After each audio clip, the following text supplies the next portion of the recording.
Yes, people, welcome back to Albert J TV for a match preview. It has been a while, plenty to discuss, but before we get into it, let's smash the intro. Footballing community, you should know what to do by now. Like, share, and subscribe. Welcome back to Albert J TV. A social media platform. Know what you're talking about, and what I mean by that is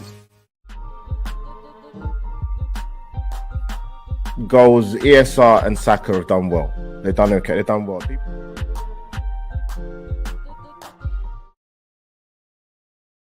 There you have it, people. Happy Friday evening. Hope you're relaxing well. Big game on the Sunday. I've got Everton royalty with me to discuss Everton versus Arsenal. As I always say, people, obliterate the like button and subscribe to Albert J TV. And my amazing guest I have with me, I've actually put a channel link in the title, people, because I know with YouTube and people they're a little bit lazy. So just click the link in the title and subscribe to Everton Rose. Fantastic content creator. So Rose, it's been a pleasure. It's a pleasure to get you on. It's been too long. It's been years since you've come on my channel. I know. I'm sorry. Don't apologize. Don't apologize because we don't play each other that many times. But Rose, miss you. I hope you're keeping well. How have you been? I'm all right, Albert. Yeah, I've just been working and getting back into the swing of school and stuff. And I'm looking forward to this one. Don't ask me why, but yeah, looking forward to it. Well, Rose, that's fantastic positivity, because I know you've been through the ringer as an Everton fan for the last few seasons, and some of your results I look at and I think, you know what? Wonder how Rose is getting on, because this is a bit tough, man, as a football fan sometimes, man. But it happens.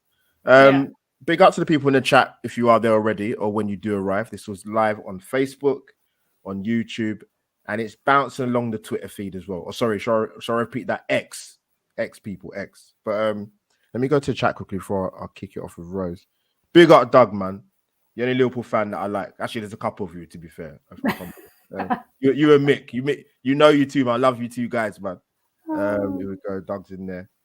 Yeah, Doug, we're going to touch on a few stats because I've been on Rose's channel as well, and obviously she's returning favor coming on.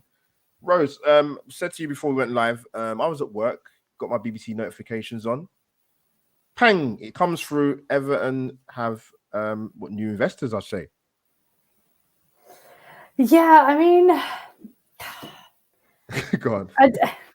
I got so excited. Like I think, like most Everton fans, when Mashiri was coming in, and it felt like we had the foundation that we were always kind of top 8, and we thought, okay, like we'll kick on now. Like this is it. We've got the funding, we've got the investment, we've got the guy in. He's been in and around Arsenal, so he's not completely new to it. And then look at what's happened in the last 8 years, like just consistently getting lower and lower and lower, and then like the last 2-3 years relegation battles. So I think I'm going to withhold my judgment until they come in and like see what they do, because there's a lot of honestly, it wouldn't be Everton if there wasn't a lot of negativity going around. So now it's like, oh, we've got the worst investors impossible. Rather have Mashiri and Cam Wright, when literally all we've been saying is that we want them out. So I'm going to reserve my judgment until they come in and see what they do. And we'll see. It's 777 Partners. I think apparently said that it won't officially go through really until I think they said the end of 2023, I believe. But yeah, Rose, I'm looking at some of the stuff. Yeah, sorry, Rose, go on.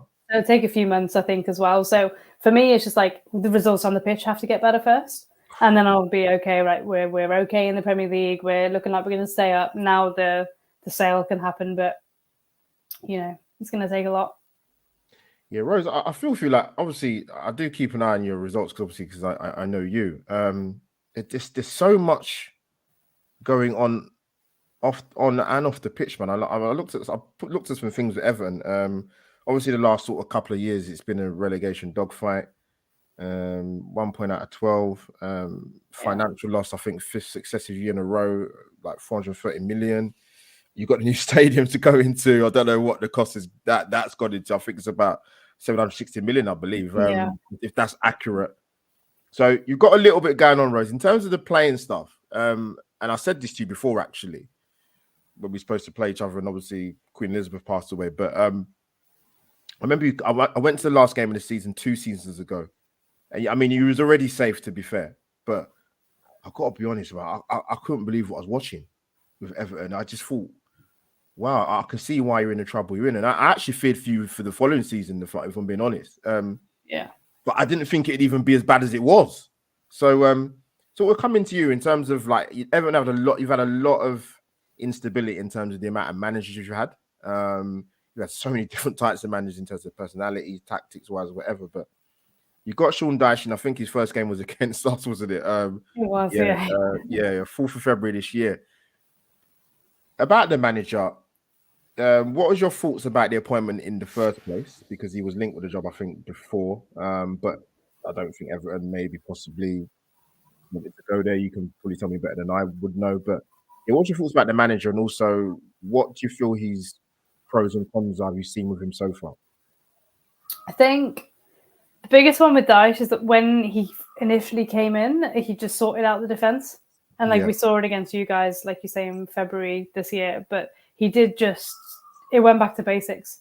Lampard was wanting us to play like this expansive kind of football that basically sorry. God.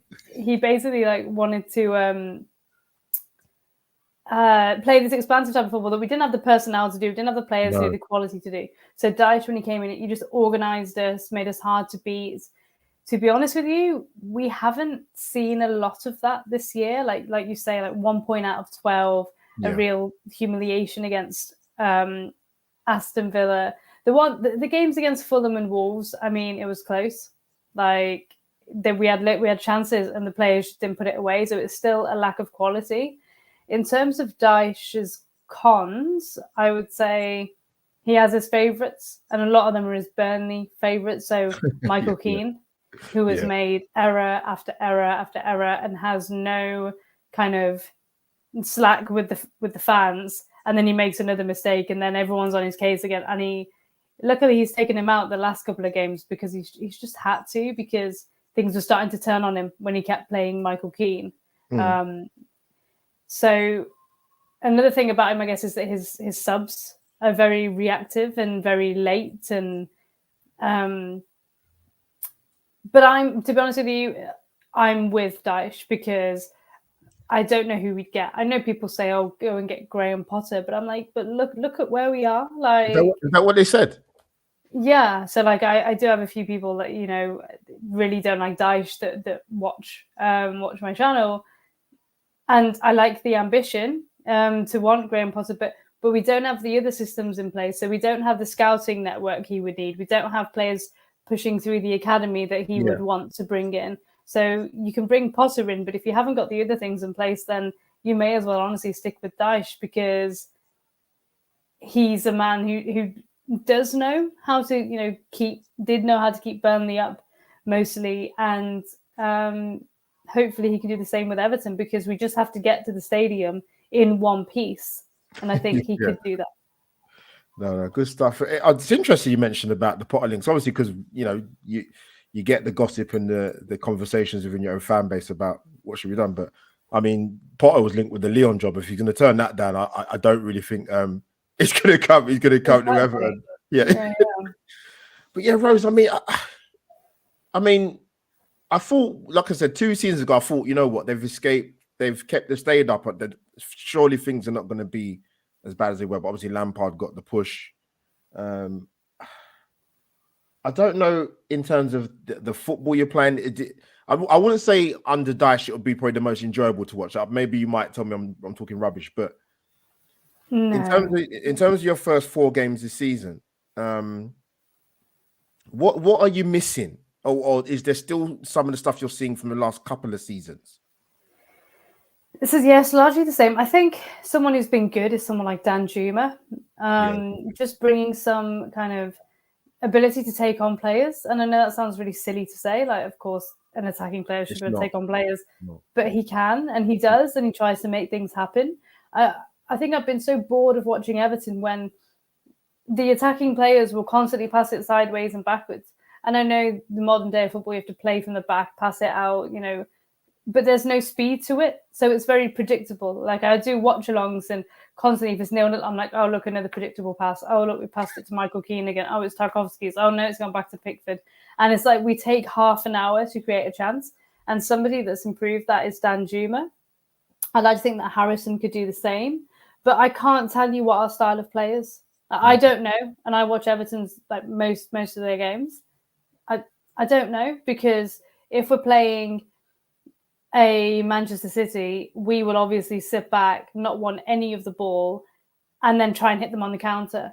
But even when we're playing Fulham at home, we're not keen to like go forward and create chances. So I honestly, I can't sit here and say there is a style of play, because we've changed managers every single season. That there isn't time to implement one. No, I hear what you're saying. Before I continue, let me come to Holly's chat in there. Holly, you know, obviously you're my YouTube Tottenham wife, right? But I'm going to warn you now. Oh, is that true? Okay. Yeah, she is. Holly, I will not be afraid to boot you out the chat. So keep it clean in there. But no, big up Holly. Great logo, by the way. I have to admit that, even as an Arsenal fan. But Holly, thank you for tuning in. Let me laugh, bro. But yeah, Rose, this fixture, right? When I deeped it, you obviously came with some stats last time when I was in your channel. But Arsenal 1 win in 7 visits. In 2017, we won 5-2. The days of Alexis Sanchez. Yeah, I remember that one. I was going to say, I know obviously you're probably not the most positive in terms of your club, but even when you play Arsenal, when you play Arsenal at Goodison Park, that's quite an impressive record. I believe when you go there, all right, yeah, maybe we'll get 3 points here. Like, yeah. But how are you sort of feeling with it? Obviously, this fixture coming up. Yeah. I still think we can nick it again. Like, it's the thing is, like, we haven't played so terribly that I'm like, nah, we've not even had any shots. We're leaking goals. That's not been the case. And like, we've got a couple of players coming back, like McNeil as well from injury. We've got Beto in. So I'm like, actually, we could threaten. I do just worry. We spoke about it on my channel. I do worry about the fullback situation and the lack of experience and the age of the other one. Yeah. But I think set pieces have always been good against you guys. I remember I saw Everton posted a clip, actually. There was one from a throw-in where like a 36-year-old Jagielka scored. And then I think the last game, McNeil took a corner, and maybe it was Tarkowski. Like, yeah, from the corner. So I think set pieces against you guys could prove good for us. Is it true I had Dominic Calvert-Lewin available? It's touch and go. Like, they're always a bit cagey with it, because it can kind of whip the fans into a bit of a negative spiral. But now that we have Beto, it's like, well, there isn't. If he's great, if he's on the bench, because he could come on and actually, like, if we're losing at any point, you could have 2 of them up there that are like quite physical and quick and wanting to get the ball down. So yeah, so I'm not sure. That he did have a face injury a few weeks ago, but I'm sure it should be okay by now. But we'll see. Yeah. Sorry, let me do some housekeeping, because someone's just alerted me in the chat, and I did see this. Rose, congratulations. Don't be modest. It's a fantastic achievement. You should be proud, honestly. Yeah, so big up to Rose, man. 7K, man. People were asking in the chat, as I said at the start of the stream, very easy. In the title, Rose's channel's highlighted in blue appropriately. Just hit that. Yeah, and subscribe, people. Like I said, amazing content creator. Yeah, you know what? I said to you when I came on your channel, when you asked me in terms of score prediction, and I said 2-0 Arsenal, but I've got to be honest, even when I came on the show the season before, and I was like, yeah, Arsenal win, but I'm like, actually, you know what? I'm kind of saying that not really with a lot of confidence, because I know what the record's like at Goodison Park. But in terms of, I just want to quickly ask you about Arsenal, Rose, because I like to get people's opinions about Arsenal that are not our fan base, because I know you're not on Twitter anymore, but I can just tell you a little snapshot. Wow. Yeah, we debate everything, man. We debate corners. We debate game by game. The kit. Win the dog as well. I've heard of Win the dog. Yeah, apparently he's a negative influence on some of the. Yeah, it's crazy with our fans. Okay. But what have you made? Like I said, let's talk about recruitment, for example. you'd have to give me a reminder who the guys you brought in. But in terms of Arsenal, obviously we've got Urian Timber, Kai Havertz, Declan Rice, and David Raya. What have you made of from afar Arsenal's transfer window, and also any surprises in there? Declan Rice thinks it's a great one. I think is what you needed in the middle for years, probably. Raya, I think good for Ramsdale. Very good. Better competition. Timber, a shame. Because I actually watched the Community Shield. Yeah. Yeah. I watched him in that. I thought, wow, he's good. I was eyeing him up for my FPL team. And then, unfortunate for him that he gets injured. Yeah. The one that sticks out is just Havertz. I thought that you guys would probably pass signing the Chelsea players that weren't going to work out, and the money you spent on him. Like, I feel like Arteta just has to play him over someone like Trossard, who arguably made more of an impact since he joined from Brighton. And I want it to work for him because he seems nice. Like, from afar, like, he seems like a good guy, and like, you want him to succeed. But I don't know where he fits with you, because does he play with Gabriel Jesus? Does he play instead of him? Does he play? I don't know. What do you think?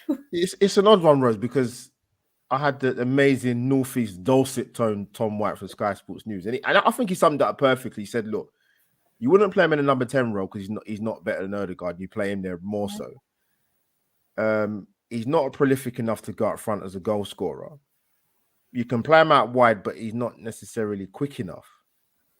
So you kind of think to yourself, well, I'll say what I think, Rose, with Havertz. Obviously, it has caused a lot of debate in the Arsenal fan base, just because obviously he's ex-Chelsea as well, which hasn't helped. And he hasn't hit the ground running. But I think looking at the makeup of our squad, and that we're not going to buy a striker, and I've said this for about 18 months, because he loves Eddie Nketiah.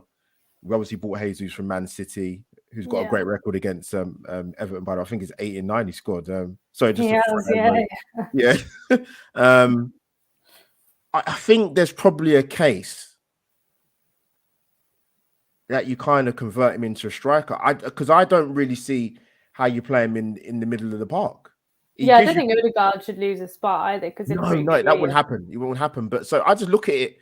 My Arsenal fans might not like it or agree with it, but it gives us a different dimension if, just say Saka or Martinez is out of form, which with Saka, he's never out of form, to be honest. But you move. Jesus can play wide. He can play wide right or wide left. He can. So he doesn't have to be down the middle. That's the only. That's the only sort of thing I look at and think with Havertz is. That's where you play him, and you convert him. He's only still 24, I think 24, 25. He's young. Because his goal record isn't. Let me say it right. It's not. I wouldn't say it pulls up trees when he's at Leverkusen. So that might discount him from playing as a striker. But it's an interesting one. But I think personally, looking at it now, I know it's only 4 games in, and we talk about where do you play him. I probably play him up top, but. Jesus down the middle. But talking of strikers, Rose, because that's one of your biggest issues, to be honest, putting the ball in the back of the net. You brought in Beto. How old is he, Rose, by the way, firstly? I think he's still young. 20, I want to say 24, but maybe even younger than that. 25. Okay. He's 25. So he literally stepped off the plane and played in the Carabao Cup against Doncaster. He did. And he scored as well. He's good. It's like you say, like Calvert-Lewin. I love Calvert-Lewin, and have done since he joined. I was signed for 1.5 million. He's been great for us. But just the injuries are just, it's one after the other. He played less than half the games in the last 2 years, and we didn't rectify it. We sell Richarlison to Spurs. We don't rectify it. We sell Gordon to Newcastle. We're still not doing anything. And you think we're going down. I think if we hadn't signed Beto, I'd be probably in the camp of we will not stay up. There will be nobody to score a goal. But Beto just gives us a different dimension. Like someone like Dan Juma, who's looked promising in the first few games, now actually has a target man. Yeah.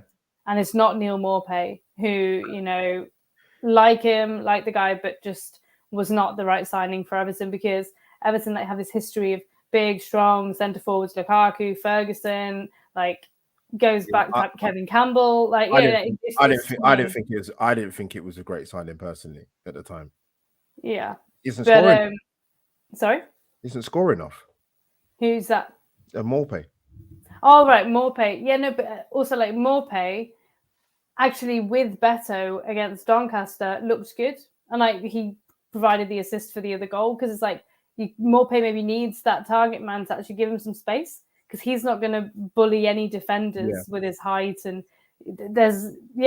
he's not quick, he's not tall, so Maupay was always a bit of an odd signing, to be honest. But you know, is he gone, Rose? Yeah, he's back at Brentford on loan. I thought I did see that. Yeah, he has. Okay. Yeah. So he's gone back, and he had a successful time there in the Championship. So he'll probably get 10 goals this year, but we'll see. But yeah, so in the games, I think you touched on it a little bit earlier in terms of the games that you played so far. Is there any games you thought, you know what, we was unlucky not to get the 3 points, or you just think you've been completely outplayed, or you're lucky to get a point? Where do you sit with that? Fulham, definitely. Yeah. We had like it probably is 3 or 4 really good chances that they just didn't put away. But if I think, okay, we had Beto in that game, I think we probably would have won. Like I think we played Maupay. So yeah. I think Everton haven't played terribly, but also, if I'm being realistic, you also couldn't have picked 4 better games. Like Fulham, Wolves, Aston Villa, Sheffield United, and to not get a win out of any of them, it's not great. It's poor. It's bad. I was going to say, so yeah, I was going to come to you now. I was going to say, in terms of the last game, personnel-wise, I think I've got it here, actually, if I can find it. Where did I put it? In terms, we spoke about team lineups. Where's it gone now? There it is. Just getting it on screen now. Do you expect that to be the same team against Arsenal? And on top of that as well, what players have kind of stood out, even though you've only got 1 point out of a possible 12? What players have actually done well, and who needs to make improvements in that side? So at the back there, Jared Branthwaite stands out. So he's a young defender. Oh my gosh, where did we sign him from? Carlisle, maybe? Yeah, I think we signed him from Carlisle a few years ago. He went out loan of PSV last year, played for them, won a trophy, came back. And yeah, like for me, he's our second choice centre back straight away, along with Tarkowski. So I agree with that back line. In midfield, I would say, Danjuma stood out. Onana is a really interesting one, because there's been a bit of like so many linked to bigger clubs right now, and I think maybe even you guys like Arsenal, Man United, Chelsea, they've all been looking at him. But Onana, he splits the Everton fans. I'm in the camp that I love him. But some fans are like, he doesn't do enough. He doesn't. But a lot of the time, Onana picks a pass that the other player doesn't see. And you're like, he's on a different level that it doesn't work out. And then you think, we just played the ball out of play. But the other guy didn't see it. The only change I'd make to this team is James Garner on the right. I'd stick Danjuma on the right, and then I'd bring McNeil in on the left, because he's back from injury now. So yeah, that's the one change I'd make. That's interesting, though. I mean, like I said, I'm an Arsenal fan, so I don't get to see Everton play that much, but I've been impressed with what I've seen of Onana. Is he definitely a number 8, or can he play in a multitude of different positions, or is that kind of the best way you want to see him? I see. The thing is that I always think he should be further forward, because he can see that pass that maybe Beto now could read, or Danjuma could read, in that other players couldn't, that we had up front. So I mean, I think Onana should be playing further forward, but people like to tell me that he's more of a holding player, but I think, well, we've got Idrissa Gana Gueye, we've got Decore that can already do that. Why not try him further forward? But we'll see. We'll see what Dyche has planned. I was gonna say, with your team, like in terms of, I'm looking at who's like kind of like your creative spark, is like the passer, and is that what's missing? That's the thing. Yeah, because I look at that midfield. Sorry, come in, Rose. Sorry. Yeah, no. Like it's been a campaign of mine since about 2018, and I know he's not going to be popular because he's just signed for your rivals. Yeah. But because I'm from Coventry, he started his career there, James Maddison, and I saw him in like 2013 in person, Yeah. and he was telling Joe Cole, "Give me that ball," as a 16-year-old, and I was like, who is this? You know, he's got the hairband on, he looks a bit like Grealish at the time as well. Sorry, who are you? And then he went off to Norwich, then he went to Leicester, then he went to Spurs. And every time I've been like, Everton, come on. Like, he's what we're like, that kind of player. And Odegaard and Maddison, we don't have it. I think Anthony Gordon maybe could have been it for us, but obviously he's gone elsewhere. We don't have that midfield spark. That's why we rely so heavily on. That's why I keep talking about Danjuma and McNeil, because it comes from out wide. So, Yeah, I just want to see, because I looked at your midfield, I thought, who's the person? Like, I know you bought Beto in now, but it's like you need someone to feed in the ball. So it's going to be that person, unless I don't know how if you're fullback, if it's relied on your fullbacks getting forward and getting crossed into the box, which I would assume with someone like Dyche in charge, or not really. No, Patterson does okay, but I think for Young, I mean, he's fit for his age, but he is 38. Yeah. And 90 minutes against Arsenal, I'm not expecting him to be going up and down, up and down. And Mikalenko, the other left back, he can't really cross. So, oh dear. Yeah. Good God, all right, fair enough. He won't cross it. He'll get into the position and then he'll shake himself and he'll come back. And you're like, just have it. No, he just won't cross it because he knows that he probably can't. Oh dear. In terms of Arsenal, you asked me this in terms of who I think the team lineup will be.